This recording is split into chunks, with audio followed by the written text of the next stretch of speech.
Super six super hit అయిందా అంటే super six hit అయిందా లేదా అనే దానికంటే సూపర్ సిక్స్ సూపర్ హిట్ అనే సభ మాత్రం బాగా హిట్ అయిందా. ఎందుకంటే పవన్ కళ్యాణ్ గారు కొన్ని కీలక వ్యాఖ్యలు చేశారు ఆ వేదిక మీద. ఆరోగ్య బీమా గురించి ఆయనతో మాట్లాడించారు. అలాగే బీజేపీ తరపున మాధవ్ గారు మాట్లాడారు. చంద్రబాబు నాయుడు గారు ముఖ్యమంత్రి హోదాలో తెలుగుదేశం పార్టీ తరపున ఆయన కూడా కొన్ని కీలక వ్యాఖ్యలు చేశారు. అక్కడి నుంచి మాట్లాడిన మాటల్లో జగన్మోహన్ రెడ్డికి లేదంటే ప్రతిపక్షానికి కొన్ని సవాల్ విసిరారు. అలాగే చేసిన అభివృద్ధి సూపర్ సిక్స్ మొత్తం హామీలన్నీ ఇచ్చిన హామీలు ఏడాదిలోనే అమలు చేసాము, ఒక హిట్ కొట్టాము అనే ఒక సంకేతం అయితే ఇచ్చారు. ఎంతవరకు ప్రజల్లోకి ఇది సూపర్ సిక్స్ సూపర్ హిట్ అనే భావన కలుగుతోంది నిన్న జరిగిన సభతో? అలాగే ప్రజలు ఎంతవరకు యాక్సెప్ట్ చేయగలుగుతారు రేపొద్దున్న? ఇది రేపు ఒకవేళ స్థానిక ఎన్నికలు జరిగితే అది ఎంతవరకు ప్రభావం చూపిస్తుంది ఈ సభ? లేదంటే భవిష్యత్తులో కూటమి పార్టీ, ఎందుకంటే వీళ్ళు ఎక్కడికి వెళ్ళినా చెప్పేది ఈ కూటమి పార్టీలు 3 పార్టీలు కలిసే ఉండాలి, ఇంకా 10-15 ఏళ్ళు ఇలా ఉంటేనే రాష్ట్రం అభివృద్ధి దిశలో ముందుకెళ్తుంది, లేదంటే సర్వతోముఖాభివృద్ధి కాస్త సర్వనాశనం అయిపోద్ది ఈ కూటమి కనుక లేకపోతే అనేది ప్రతి వేదిక మీదగా చెప్తున్నది. దానికి ఎంతవరకు వర్కౌట్ అవుతుంది నిన్న సభ? ఇది అంశం మీద చర్చించే ప్రయత్నం చేద్దాం. సార్, ముందు అసలు సూపర్ హిట్ మాధవ్ గారు అయితే సూపర్ సిక్స్ కాదు సూపర్ సిక్స్లు అనుకుంటే చెప్పుకొచ్చారు. ఓకే, ఆయన ఒక మెట్టి ఎక్కించే ప్రయత్నం చేశారు ఏంటనేది. అదే నేపథ్యంలో ఇంకోటి ఏంటంటే ఆరోగ్య బీమా గురించి పవన్ కళ్యాణ్ గారి నోట మాట్లాడించడం, అది కూడా అంటే నిన్న లోకేష్ గారికి అవకాశం ఇవ్వలేనట్టుంది. దానివల్ల ఈయనకేమన్నా ఆ ఛాన్స్ ఇచ్చారా ఏంటి? ఓవరాల్గా చూసుకుంటే హిట్టేనా నిజంగా? ప్రజల్లో హిట్ టాక్ తీసుకొచ్చారా? హిట్ టాక్ ఉందా? యాక్చువల్గా మీరు చెప్పిన రెండో పాయింట్ కరెక్ట్. ఏంటంటే ఎలక్షన్స్ టైంకి ఏం డెసిషన్ తీసుకుంటారు పబ్లిక్ అనేటటువంటిది మేజర్. ఈలోపు ఇవన్నీ కూడా ఎవరిష్టం వాళ్ళది మాట్లాడుకోవడానికి. సూపర్ సిక్స్ సభ అయితే హిట్ అవుతుంది, జనాలు ఎక్కువ వస్తారు, సభ వరకు హిట్. పాయింట్ ఏంటంటే నవరత్నాలు అనేది మొదటి ఏడాది అన్ని పూర్తయినాయి. దాంతోపాటు 2 లక్షల ప్రభుత్వ ఉద్యోగాలు వచ్చినాయి, 1,500,000 సచివాలయ ఉద్యోగాలు. అవి కాకుండా ఉపాధి అవకాశాలు 2.5 లక్షల మందికి వచ్చినాయి వాలంటీర్లు. అలాగే నవరత్నాల్లో అంటే 9 మొదటి ఏడాది స్టార్ట్ అయినాయి. 50,000 కోట్ల రూపాయల డబ్బులు జనం చేతుల్లోకి మొదటిసారి మినిమం 15,000 మాక్సిమం 50,000 పడ్డటువంటి సందర్భం లిక్విడ్ క్యాష్ రూపంలో. అది కాకుండా ప్రభుత్వ మద్యం దుకాణాల ద్వారా ఉపాధి అవకాశాల, లేకపోతే ఇతరత్ర వాలంటీర్లు ఇందాక అనుకున్నాం కదా, సచివాలయ ఉద్యోగులు వేరు, వాలంటీర్లు వేరు, గవర్నమెంట్ హాస్పిటల్ ఏర్పాటు, విలేజ్ క్లినిక్లు వచ్చిన ఉపాధి అవకాశాలు, ఇట్లాంటి బోలెడన్ వచ్చినాయి. అన్ని ఇచ్చినా కూడా మీడియాని తట్టుకోలేకపోయారు, సోషల్ మీడియాని తట్టుకోలేకపోయారు. ముగ్గురు కలిసి ఉండటం వలన జరిగిన దుష్ప్రచారాన్ని ఎదుర్కోలేకపోయారు. వైసీపీకి ఉన్నటువంటి అతిపెద్ద లోపం వాళ్ళు ఇప్పటికీ గ్రహించలేకపోతుంది ఏంటంటే అంటే షార్ట్ స్క్రీన్ ఉంది తప్పించి లాంగ్ రేంజ్ ప్లానింగ్స్ లేవు, షార్ట్ స్కీమ్స్ మాత్రమే ఉంటాయి. అంటే బాబు గారి విజన్ రియాక్ట్ అవుతుంటారు. బాబు గారు లాంటి విజన్ వీళ్ళ దగ్గర ఎవరు, ఆ విజనరీ నాయకులు లేరేమో. ఒక అంశాన్ని, ఒక అబద్ధాన్ని పదే పదే చెప్పగలగటం, అది కూడా నిజమని నమ్మించటం బాబు గారికి సాధ్యం, ఈయనకి సాధ్యం కాదు. అది ఇతన్ని అలా చెప్పమన్నా చెప్పలేడు. అది మెయిన్ ప్రాబ్లం. అదే ఇప్పుడు నిన్న ఆయన సూపర్ సిక్స్ సూపర్ హిట్ అయిపోయిందనే పదం పదే పదే ఎందుకు వాడుతున్నారు? దాదాపు 2 నెలల క్రితం 3 నెలల క్రితం వాడారు. దానికోసం సభ పెట్టేశారు. అన్న తర్వాత దానికోసం సభ పెట్టేశారు. ఎందుకు అంటే సూపర్ సిక్స్ హామీలు పేపర్లోనే అడ్వర్టైజ్మెంట్ ఇచ్చారుగా, ఈనాడు జ్యోతిలోనే అడ్వర్టైజ్మెంట్ ఇచ్చారు కదా. ఈ 6 ప్రధానమైనటువంటిది ఏంటి? పెన్షన్. ప్రతి ఒక్కళ్ళకి 3,000ది 4,000 చేస్తాం, ఏకదం చేస్తాం. అలాగే ఏదైతే 50 ఏళ్ళ వాళ్ళకే పెన్షన్ ఇస్తాం. ఈ పెన్షన్ లో మొదటిది నిజం, 4,000 ఇచ్చారు. ప్లస్ బాకాయి అప్పుడేదో ఏప్రిల్ నుంచి లెక్క కట్టి 7,000 ఇచ్చారు. అది యాక్సెప్ట్. 6,000 ఇచ్చారు ఒకేసారి, 4 + 2 6,000 ఇచ్చారు. అదే సందర్భంలో ఈ రెండవ పాయింట్ ఏదైతే ఉందో 50 ఏళ్లకి పెన్షన్, BC, SC, ST అది ఇవ్వాలి. అది సూపర్ 6లో కాదు అది. దాంట్లో సూపర్ 6 లో పెన్షన్ పెంచుతామన్న పాయింట్ లో భాగంగా అది రాశారా? ఓకే, కింద రాశారు. అంటే సూపర్ 6లో అయితే అది లేదు. సూపర్ 6 లోనే పెన్షన్ ఎంత చేస్తామని రాస్తున్న దాంట్లో ఇది రాశారు. ముందు ఫస్ట్ లో హామీ లేదు, చివరిలో అడ్వర్టైజ్మెంట్ ఇచ్చేటప్పుడు రేపు ఎలక్షన్స్ అనగా ఇచ్చిన అడ్వర్టైజ్మెంట్స్ లో ఆ ముక్క కూడా ఉంది. అంటే ఒక భ్రమ చూపించారు ముందు. అంటే వీళ్ళ విడుదల చేసిన మేనిఫెస్టోలో అయితే నేను చూసాను క్లియర్ గా, సూపర్ 6లో ఇది ఉండదు. చివరిలో ఇచ్చిన అడ్వర్టైజ్మెంట్ లో ఉంది, నేను జగన్ అదే చూపించింది. అది పేపర్ లో అడ్వర్టైజ్మెంట్, చివరిలో సూపర్ 6 అడ్వర్టైజ్మెంట్ ఇచ్చిన దాంట్లో చివరిలో వేశారు. మొదట్లో అయితే మీరు అన్నట్టు అదే సూపర్ 6లో అయితే లేదు. ఫస్ట్ అయితే సూపర్ 6 లో అసలు ఇది పెన్షన్ లేదు కదా. అవును, అసలు పెన్షనే లేదు, 50 ఏళ్ళు కూడా లేదు. అది వేరు. పెన్షన్ పాయింట్ ఆఫ్ వ్యూ లో ఇచ్చిన హామీలో ఈ ముక్క కూడా ఉంది. ఇది వదిలేశారు, అది ఇచ్చారు, ఓ 4 లక్షల పెన్షన్ తగ్గించేశారు. అయినా పర్లేదు, 4,000 ఎగ్దం చేయడం నా వల్ల కాదని జగన్ చెప్పినప్పుడు చేశారు. అవును, యాక్సెప్ట్ చేయాలి. అది పక్కన పెడితే ఈ 50 ఏళ్ల పెన్షన్ అనేటటువంటిది మాత్రం పబ్లిక్ లో బాగా వెళ్ళింది. అవును, అది ఆగిపోవడం. మెయిన్ బీసీలు అన్నారు కదా, బీసీలు మైనారిటీ అన్నారు. అది ఆగటం అన్నటువంటిది అది ఇప్పుడు జనానికి గుర్తు రానియకుండా చేస్తున్నారు. అది దాని ఊసే లేదు అసలు. దాని ఊస అసలు ఎత్తకపోతే మర్చిపోతారు జనం, అంతే. ఇది ఒక కాన్సెప్ట్. అది వీళ్ళు చేత కావట్లా, వీళ్ళు దాన్ని పబ్లిక్ లోకి తీసుకెళ్లారు కదా. అవును, అదే జగన్మోహన్ రెడ్డి ఇస్తానన్నాడు, వాస్తవంగా అతను పెన్షన్లు అందరికి ఇస్తానన్నాడు. అప్పుడు అవ్వా తాత ఇద్దరు ఒకళ్ళే తినాలా, ఇద్దరు తినకూడదా అని అడిగాడు జగన్. ఆ పాయింట్ ని పదే 5 ఏళ్ళు గుర్తు చేశారు. వీళ్ళు ఏడాదిన్నరైనా ఇది గుర్తు చేయడం కుదరట్ల. ఒక్క జగన్ ఒక్కడే మాట్లాడతాడు, రోజు మాట్లాడాలి కదా, మాట్లాడరు వీళ్ళు. ఇది ఒక ఆస్పెక్ట్. రెండవది వచ్చేటప్పటికి మొదటి ఏడాది సంక్షేమ పథకాలకు సంబంధించిన ఒక 50,000 కోట్లు కంప్లీట్ సున్నా, 50,000 కోట్లు మిగిలిపోయినాయి ప్రభుత్వానికి. రెండో ఏడాదికి స్టార్టింగ్ టైం లేదా మొదటి ఏడాది ఎండింగ్ టైంలో గ్యాస్ సిలిండర్ ఇచ్చారు. గ్యాస్ సిలిండర్లు ఎంతమందికి ఇప్పుడు ఇస్తున్నారు? రెండోది ఇచ్చారా, మూడోది ఇచ్చారా? రెండో విడత మొదలు పెట్టారు, 3 అయిపోయినాయి, 4వది రావాలి ఇప్పుడు. కానీ 3 రెండోదే ఇంకా దిక్కులేదు చాలా మందికి. ఇది ఒక ఆస్పెక్ట్. కానీ పబ్లిక్ లో అయితే అది మర్చిపోవాలి కదా. ఇప్పుడు వస్తుందిలేరు నీకు అనే టైప్ ఫీలింగ్ రావాలి. అది చివరిలో అవసరమైతే లాస్ట్ ఏడాది 3 డబ్బులు వేస్తారు అనుకుంటా. ఈ లోపు వేయకపోతే ఆ సదరు దాని వీళ్ళ పేపర్లో ఏం రాస్తారంటే ఆ సదరు సంస్థల తప్పు అని చెప్పి రాస్తారు. గ్యాస్ కంపెనీల తప్పు, లేకపోతే అధికారులు తప్పు, ఎంఆర్ఓలు తప్పు, ఇలాగ ఎవడో ఒకటి మీద నెపం నెట్టడం వీళ్ళకి చేతొచ్చు. 3వది వచ్చేటప్పటికి అన్నదాత సుఖీభవ, అది ఫస్ట్ ఇయర్ వేయలేదు కానీ ఈ ఏడాది 5,000 వేశారు. It should accepted. ఇంకొకటి వచ్చేటప్పటికి తల్లికి వందనం అందరికి ఇస్తానన్నారు, ఇచ్చారు, యాక్సెప్టెడ్. వీళ్ళు చెప్పినట్టు 20 లక్షల దగ్గర 30 లక్షల దగ్గర తీసి పక్కన పెడితే ఇంతకుముందు వచ్చే వాళ్ళందరికి ఒకరికి వచ్చేది, 2కి 3కి కూడా వచ్చింది. ఇది ఒక ఆస్పెక్ట్, అందులో సక్సెస్ వాళ్ళు. ఇవి కరెక్ట్, నో డౌట్. సూపర్ 6 లో ఇంకా మిగతాది నిరుద్యోగ భృతి, అసలు దాని ఊసెత్తట్లా. అసలు సూపర్ 6 లో ఫస్ట్ హామీ అది తెలుసా, ఫస్ట్ పెట్టింది ఫస్ట్ సూపర్ 6 మేనిఫెస్టో కూడా ఉంది. మీరు ఇక్కడ చూడొచ్చు, ఫస్ట్ హామీ అనమాట సూపర్ 6 లో 20 లక్షల ఉద్యోగాలు, 3,000 భృతి. యోగాళం చేశాడు కాబట్టి యోగాళం కోసం అది చెప్పారు. 20 లక్షల ఉద్యోగాలు ప్లస్ పెన్షన్ అనేది నిరుద్యోగ భృతి అని. అది అసలు నోరే ఎత్తట్లేదు. రెండోది వచ్చేటప్పటికి అదేమంటే అదేదో స్కిల్ డెవలప్మెంట్ చేస్తున్నాం కదా. స్కిల్ డెవలప్మెంట్ మన చిన్నప్పటి నుంచి ఉంది. స్కిల్ డెవలప్మెంట్ తో ఉద్యోగాలు వచ్చేస్తే ఎట్లాగో వస్తుంటాయి. స్కిల్ డెవలప్మెంట్ అంటే 10 ఏళ్ల పాటు ట్రైనింగ్ ఇవ్వరు, లేకపోతే 3 ఏళ్ళు ట్రైనింగ్ ఇవ్వరు, 45 రోజులు ట్రైనింగ్.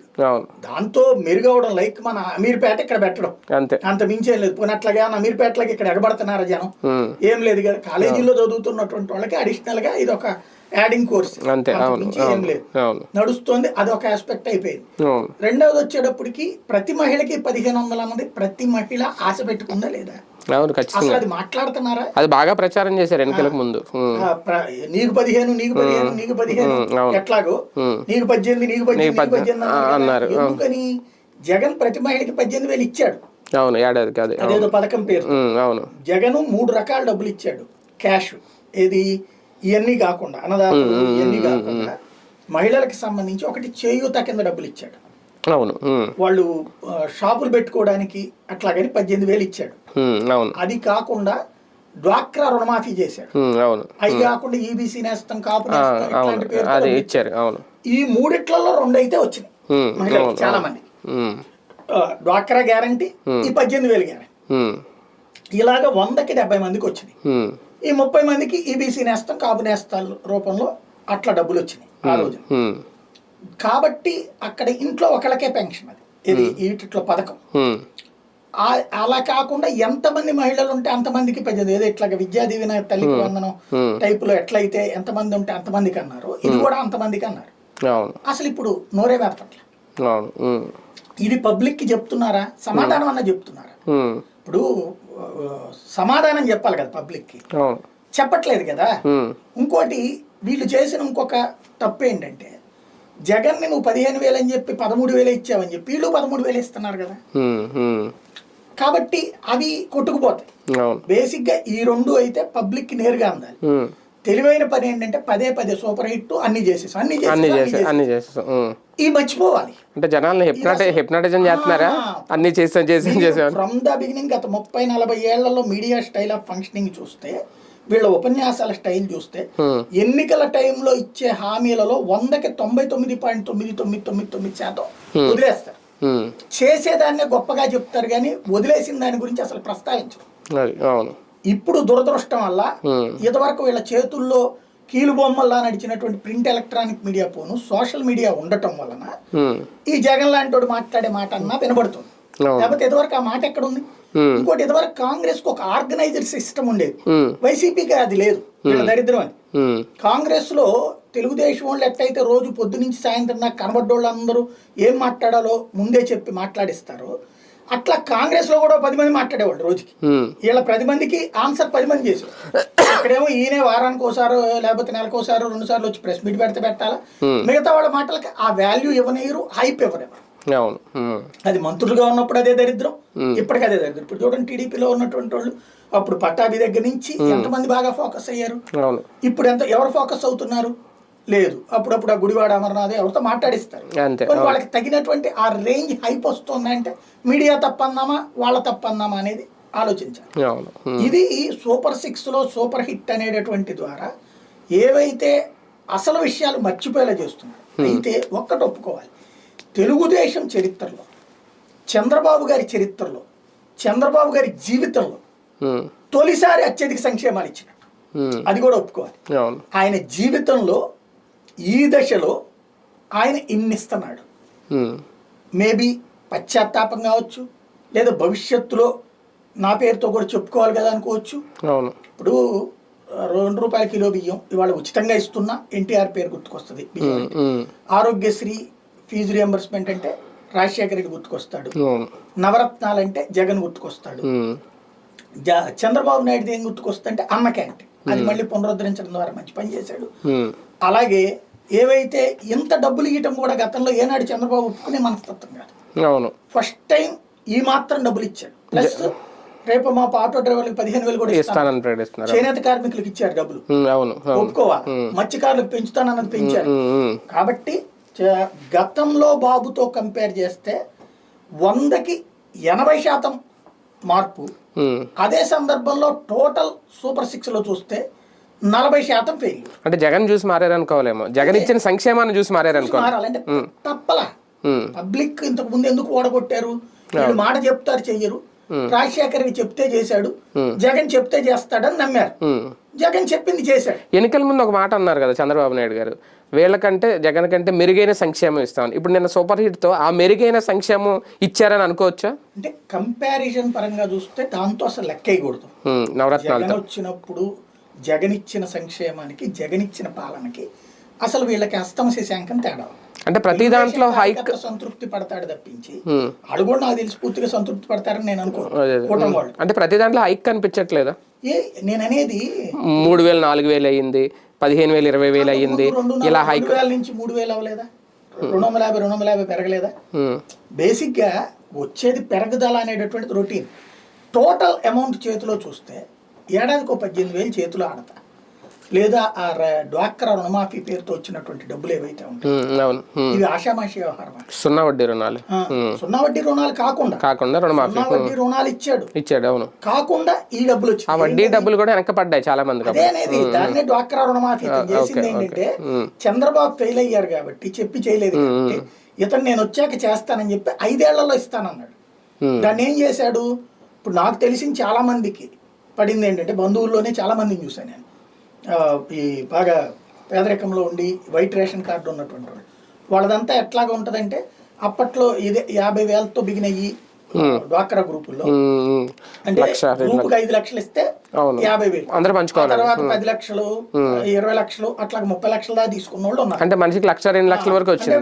30 లక్షలు అనేది పీక్. 3 లక్షలు మనిషికి 3 లక్షలు. ఆ 3 లక్షల రూపాయలు తీసుకున్న వాళ్ళకి కూడా డబ్బులు పడ్డాయి. అబ్బా అదృష్టవంతులు. అంటే ఏడాదికి 60,000 చూడండి. అయితే అది పరిమితం ఉన్నారు. 40,000 పడ్డోళ్ళు చాలా మంది ఉన్నారు, 20,000 పడ్డోళ్ళు చాలా చాలా మంది ఉంటారు, చేసుకొచ్చారు. కాబట్టి అది చేసి చూపించాడు, క్యాష్ చేతికి వచ్చేసి లంసంగా. ఇదో 18,000 అదొక 30,000 అనేటటువంటి క్యాష్ బల్క్ గా ప్రతి ఏడాది బాగా చేతికి వచ్చింది.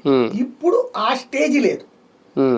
ఇప్పుడు తల్లికి వందనం డబ్బులు గుడ్ ఒకటి, అప్పుడు అవి కూడా ఇచ్చేవి కదా ఇవ్వటం. కాబట్టి అంటే వీళ్ళ ఇంట్లో ఎంతమంది ఉంటే అంతమందికి అన్నారు కదా, అది కొంచెం ఎక్కువగా ముస్లింలకు ఉపయోగపడుతుంది. కానీ హిందువుల దాంట్లో పేదల్లో ఒకళ్ళు లేదా ఇద్దరు మాక్సిమం. ఈ మధ్య కాలంలో అసలు ఒకళ్ళకి మించి గంటలు, ఇప్పుడు ఇద్దరు కన్నోళ్ళు తక్కువ. ఆ కన్నోళ్ళు కూడా ఇప్పుడు ఉన్నటువంటి వాళ్ళలో వచ్చేటప్పుడు వాళ్ళు పెద్దోళ్ళు అయిపోయి ఉంటారు. అందుకని జగన్ టైంలో 45,000 ఇస్తే ఇప్పుడు వీళ్ళు 60,000 అంత ఇచ్చినట్టున్నారు. 60 లక్షల మందికి అన్నట్టున్నారు. అంటే ఇంకో 15% పెరిగింది అంతే, అంతకు మించి పెరగలేదు. ముస్లింలకి చాలా హ్యాపీ. ఎంతమంది వాళ్ళకైతే 4-5 పిల్లలు ఉన్నారు, వాళ్ళకి బాగా డబ్బులు. ప్రభుత్వం మీద వస్తున్న వ్యతిరేకతను బాగా గమనించారా బాబు గారు? ఎందుకంటే మెడికల్ కాలేజ్ విషయంలో ఆయన అన్నమాట, మెడికల్ కాలేజ్ అంటే ముందు మీనింగ్ తెలుసుకోవాలి, స్థలాలు ఇచ్చేసి వదిలేయడం కాదు, ఇచ్చేసి మేము అన్ని కాలేజీలు ఇన్ని కాలేజీలు కట్టేసాం కాదు అని చెప్పి ఆయన మాట్లాడడం. అది అంటే వ్యతిరేకతనే అరికట్టే ప్రయత్నమా, లేదంటే వాస్తవాలు ఏమైనా చెప్పే ప్రయత్నం చేశారా? ఇప్పుడు ఆయన ధోరణి ఎదురుదాడి ఉంటుంది. ఇప్పుడు రాజశేఖర రెడ్డి పాదయాత్ర కదా అంతకుముందు ఎలక్షన్స్ లో 99 ఎలక్షన్స్ అప్పుడు ఉచిత కరెంట్ అన్నాడు. ఉచిత కరెంట్ ఎవడిస్తాడు? నాటకాలు ఆడతారు. అసలు ఎలక్షన్ ఇదేది విద్యుత్ సంస్కరణలు తెచ్చినోడు నేను అని చెప్పుకొచ్చేవాడు ఆయన. విద్యుత్ సంస్కరణలు తెచ్చినప్పుడు ఏం చెప్పారు?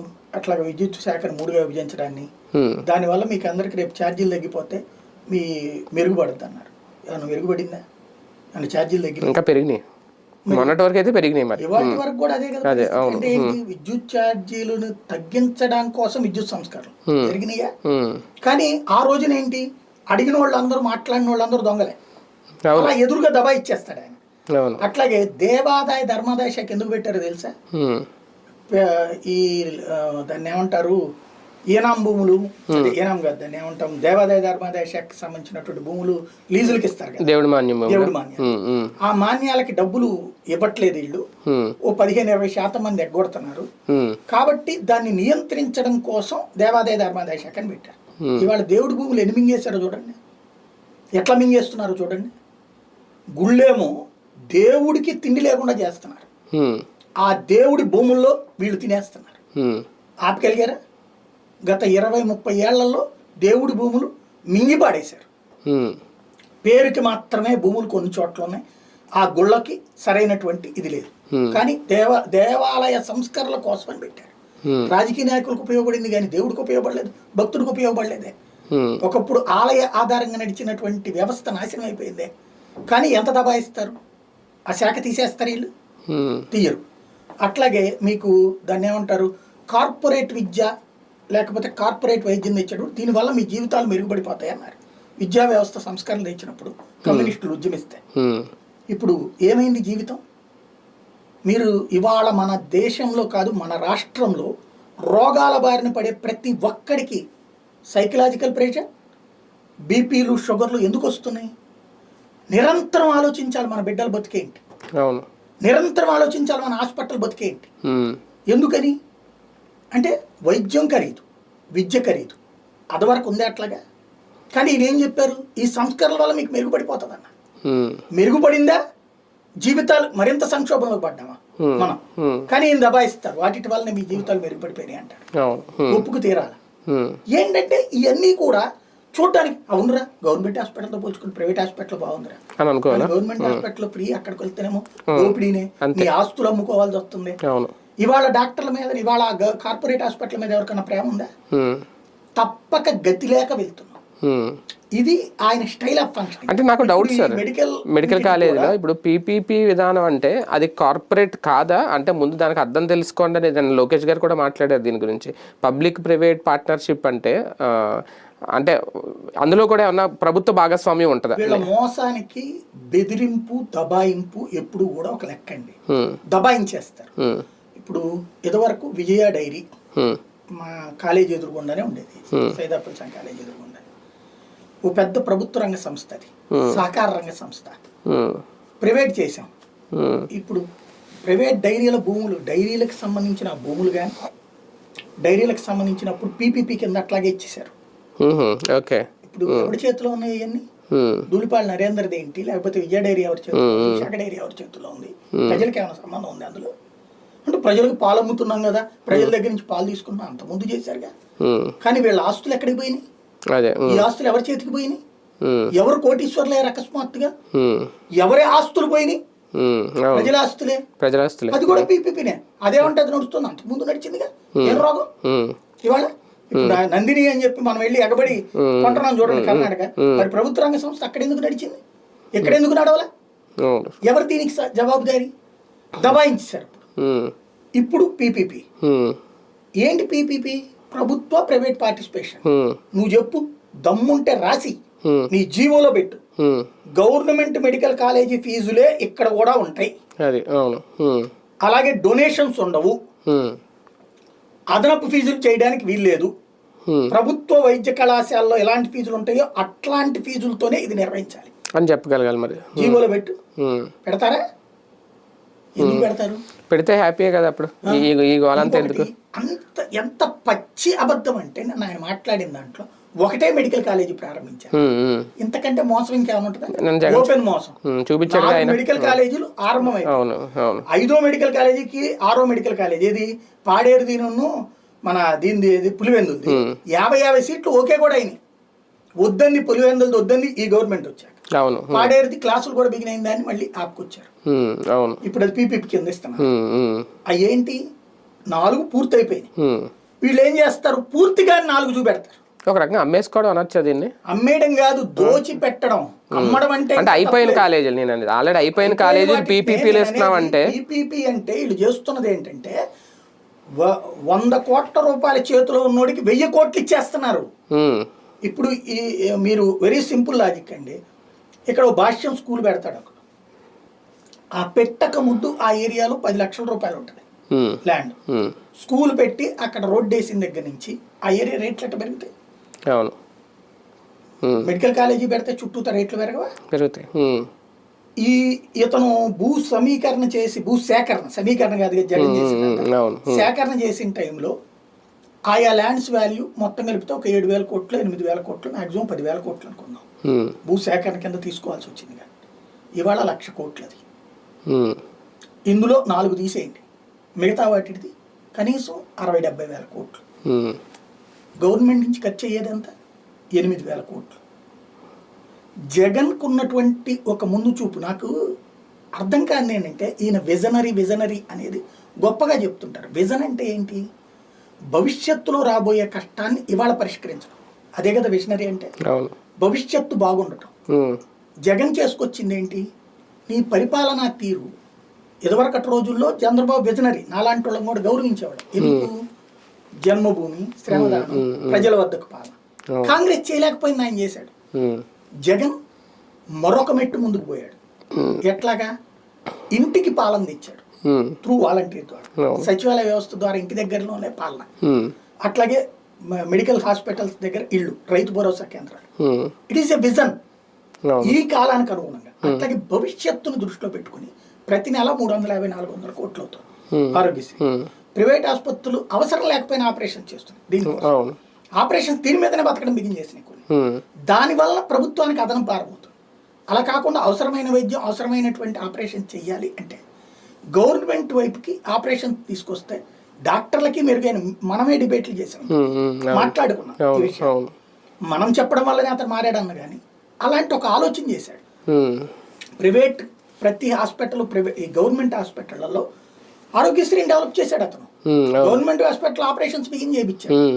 ఎప్పుడైతే గవర్నమెంట్ హాస్పిటల్ ఆపరేషన్స్ అవుతుంది, ఇప్పుడు 350 కోట్లు ప్రైవేట్ వాడికి ఇచ్చేదానికంటే 150 కోట్లు గవర్నమెంట్లో అయిపోతుందిగా, తగ్గిపోతుంది కదా. ప్లస్ ఈ డాక్టర్లు బాగుపడతారు కదా. ప్లస్ ఎప్పుడైతే గవర్నమెంట్ హాస్పిటల్కే ఈ డబ్బులు ఇచ్చేస్తారో గవర్నమెంట్ హాస్పిటల్కి మంచి కార్పస్ ఫండ్ వస్తుంది, ఫెసిలిటీస్ బాగా డెవలప్ అవుతాయి. ఇప్పుడు గవర్నమెంట్ హాస్పిటల్లో ప్రాబ్లం ఏంటి? సరైనటువంటి రూమ్ లేకపోవడానికి, సరైన మెయింటెనెన్స్ లేకపోవడానికి, సరైనటువంటి ఫ్యాకల్టీ లేకపోవడానికి కారణం ఏంటి అంటే డబ్బులు లేకపోవడం. కేవలం జీతాల వరకే లేదా పైన మెయింటెనెన్స్ వరకే ఇస్తున్నారు. అదే ఇక్కడ ఈ ప్రైవేట్ వాళ్ళకి ఇచ్చే డబ్బులు గవర్నమెంట్ కాలేజీలకి ఇద్దాం అనుకున్నాడు, గవర్నమెంట్ హాస్పిటల్కి ఇద్దాం అనుకున్నాడు. తద్వారా ఇప్పుడున్న ఆరోగ్యశ్రీ దాంట్లో అప్పట్లో పద్దాకు బ్లాక్మెయిల్ చేసేవాళ్ళు.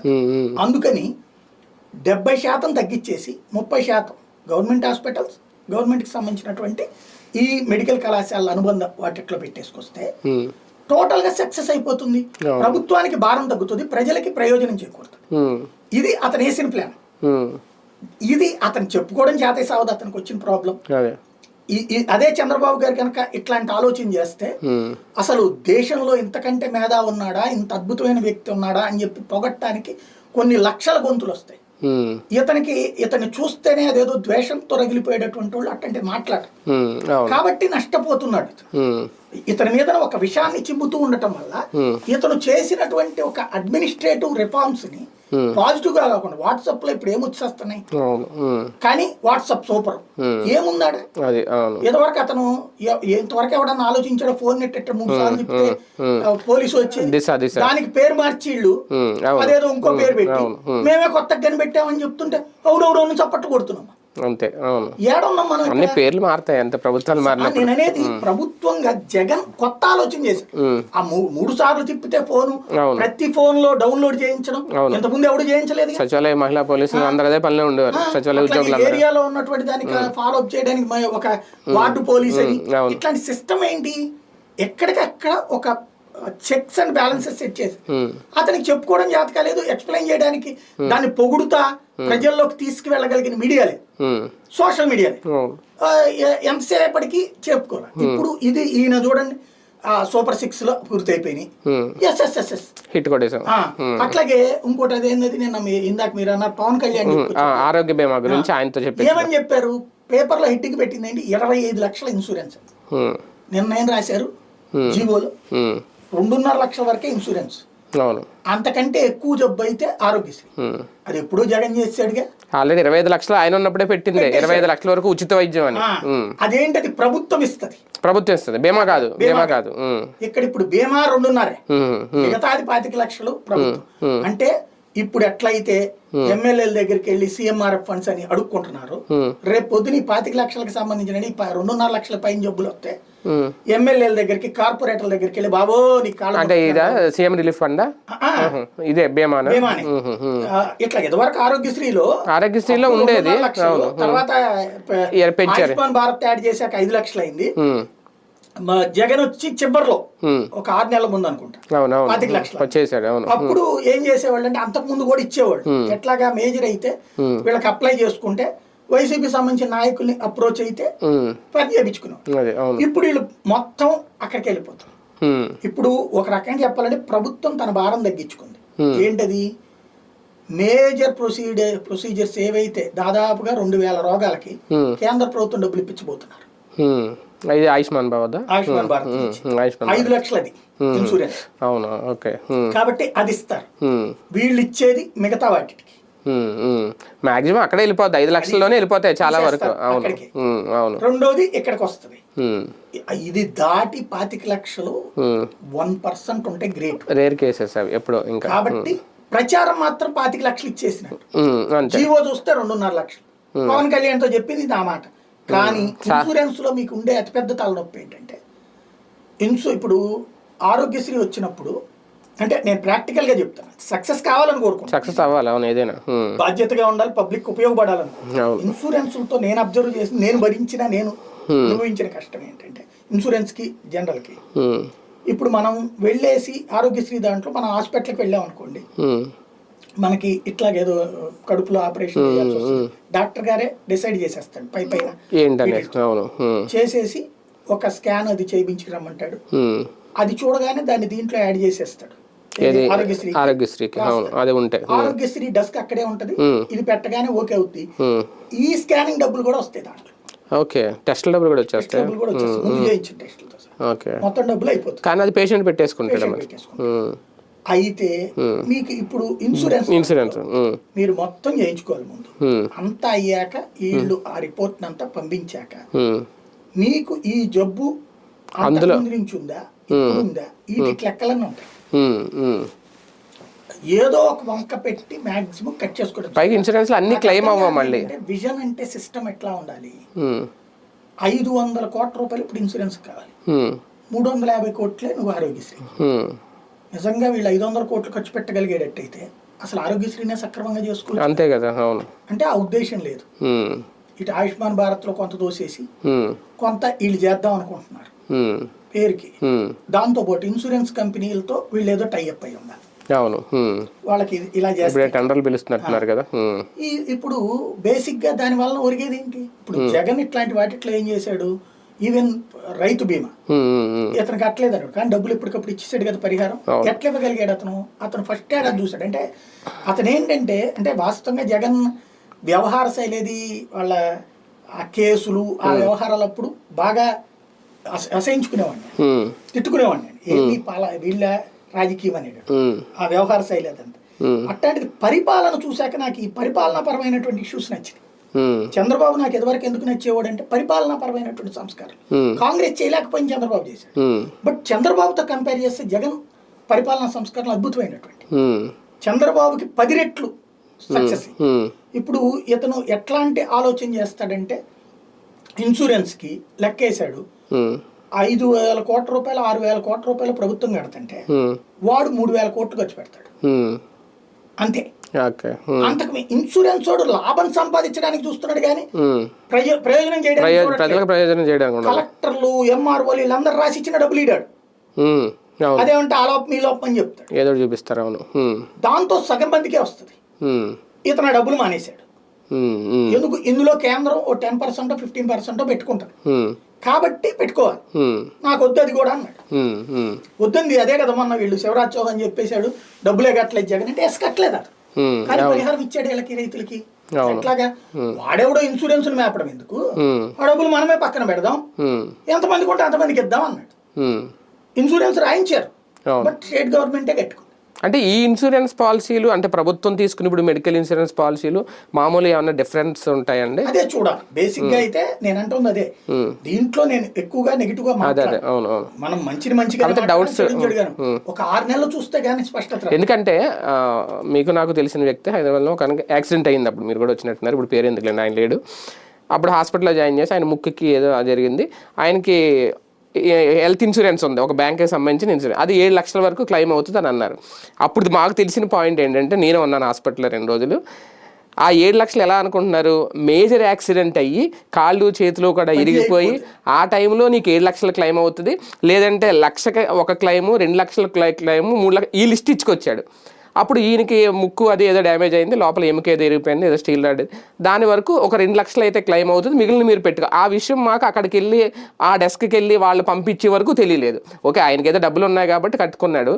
ఇప్పుడు ఇటువంటి కేసెస్ ఇందులో వస్తే డబ్బులు లేకపోయినాడు పరిస్థితి ఏంటి? ఇంకా హాస్పిటల్కి వెళ్ళినప్పుడు 2 రకాలు ఉంటుంది, యాక్సిడెంటల్ ఇన్సూరెన్స్, హెల్త్ ఇన్సూరెన్స్. మీరు చెప్పింది యాక్సిడెంటల్ ఇన్సూరెన్స్. హెల్త్ ఇన్సూరెన్స్ అట్లా కాదు.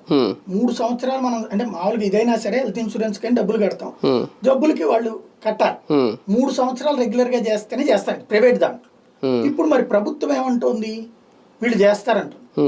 ఆరోగ్యశ్రీ రాజశేఖర్ రెడ్డి ఉన్నప్పుడు అద్భుతమైంది, బట్ అప్పుడు బకాయిలు ఉన్నాయి. ఎందుకంటే నేనే కవర్ చేశాను, రోషయ్య గారే అన్నాడు, ఆయన పెద్ద ఆయన చనిపోయాడు కానీ 300-400 కోట్లు పెండింగ్ లో ఉన్నాయి, ఏం చేస్తాం, ఫీజు రియంబర్స్మెంట్ పెండింగ్ లో ఉన్నాయి, ఏం చేస్తాం, తప్పదు. ఆయన ఏమో అదేది పెద్ద ఆయన మహానుభావుడిలాగా చెప్పేస్తాడు, నేను అన్ని చేయాల్సి వచ్చేది అని చెప్పుకొచ్చి చేసేవాడు. ఆయన కూడా కొనసాగించాడు ఇన్సూరెన్స్కి సంబంధించి.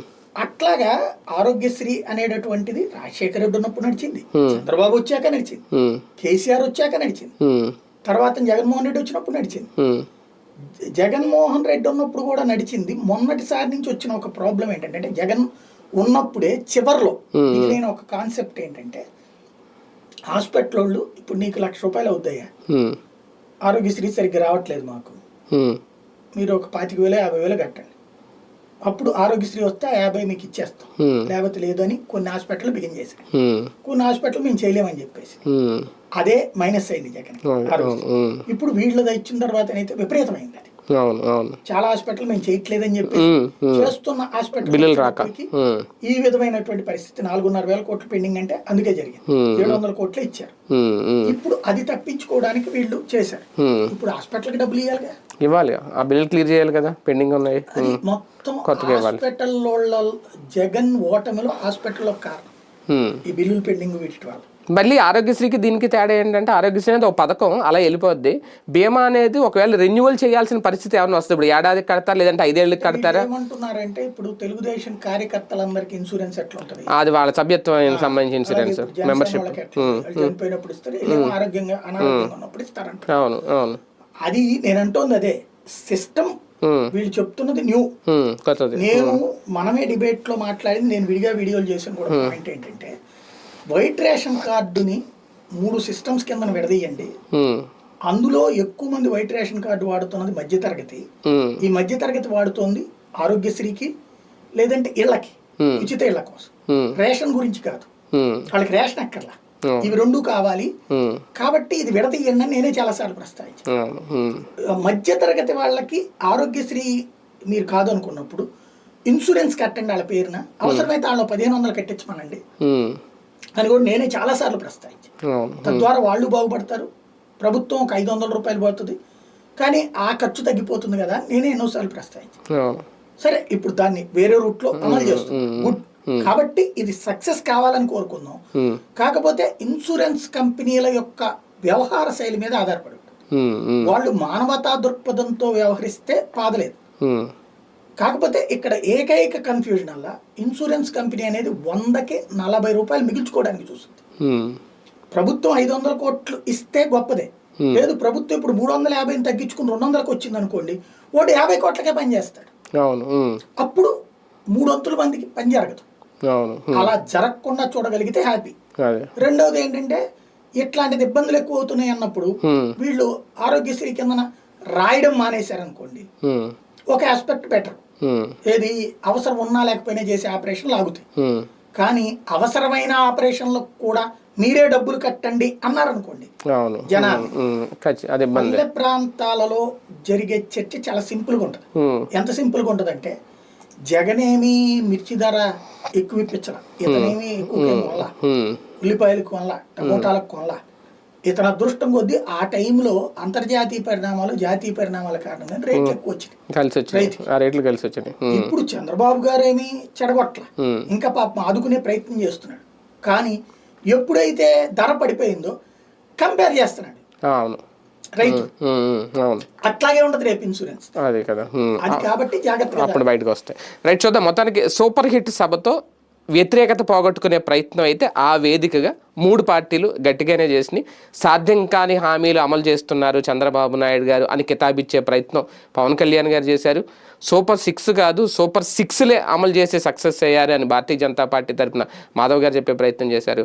అలాగే తమ మీద విష ప్రచారం చేస్తున్నారు, అది నమ్మకండి అంటూ ఆ వేదిక సాక్షిగా సాక్షాత్తు ముఖ్యమంత్రి చంద్రబాబు నాయుడు గారు చెప్పే ప్రయత్నం చేశారు. మరి ప్రజలు ఎలా తీసుకుంటారు, ప్రజలు ఏం డిసైడ్ చేస్తారనేది చూడాలి.